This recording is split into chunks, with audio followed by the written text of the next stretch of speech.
যারা ডিসকাউন্ট প্রাইসটা পাচ্ছেন না। সো এরপরে সেম ড্রেসের আরেকটা কালার আছে ইয়েলো কালারের মধ্যে।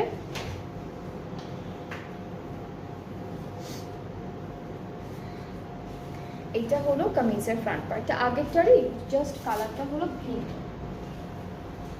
দুইটা এক্সটেনশন আমরা পেয়ে যাচ্ছি, একটা একটা করে একটা পার্টে আমরা সেট করে ফেলবো।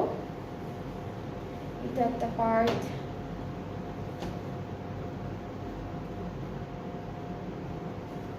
এটা আরেকটা পার্ট। স্লিভসটাও খুব সুন্দর, আগেরটার মতোই, এখানে হাতি ঘোড়া অনেক টাইপের প্রিন্ট থাকবে, আর ফ্লোরাল প্রিন্টটা আছে, সাথে চিকেন কারি কাজও থাকবে। ব্যাক পার্টটা পুরোটা ফ্লোরাল প্রিন্টের মধ্যে, ব্যাক পার্টটা ফুল ফ্লোরাল প্রিন্টের মধ্যে। দুইটা প্যানেল পাবো, একটা দামানে একটা স্লিভসে। আর দুপাট্টাটা হচ্ছে আমাদের ভয়েল দুপাট্টা, এখানেও হচ্ছে ডিফারেন্ট টাইপের প্রিন্ট আছে, ফ্লোরাল প্রিন্ট আছে, ডিফারেন্ট প্যাটার্নের প্রিন্ট আছে, আর হচ্ছে এনিমেল প্রিন্ট থাকবে। সো এই যে এখানে হলো এনিমেল প্রিন্ট থাকবে। ট্রাউজারটা এক কালার, প্রাইসটা হচ্ছে ৭,১০০ টাকা। সো যার যার এটা পছন্দ হচ্ছে ইনবক্স করে ফেলেন, তাহলে অর্ডারটা কনফার্ম হয়ে যাবে। জাহা লন দেখালাম 2025-এর একটা বিউটিফুল কালেকশন।